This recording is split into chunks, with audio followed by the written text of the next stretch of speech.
Bismillahirrahmanirrahim. Assalamu alaikum. My name is Hassan and today we are going to fix sub-menu indicator height, but still when we refresh the page, menu shift show in Elementor WordPress.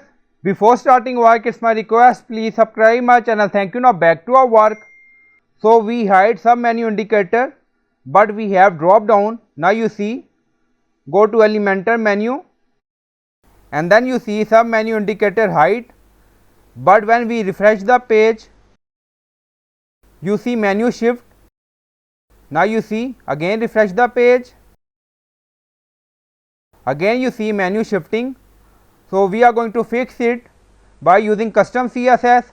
Now go to customize section and we are in additional CSS. Now we are going to add custom CSS. Now paste, and you will find this CSS in video description or in comment section. So we are going to use sub-menu-arrow-css display none, span.sub-arrow display none. Click on publish. Now publish done. Go to website page and refresh the page. On top you see menu, and now you don't see any menu shift. On page load, again refresh the page, again you see. So our issue is fixed. We are using drop down, but we hide sub-menu indicator in Elementor menu. So I hope you like this video. Please like, comment, share, subscribe. Thank you for watching.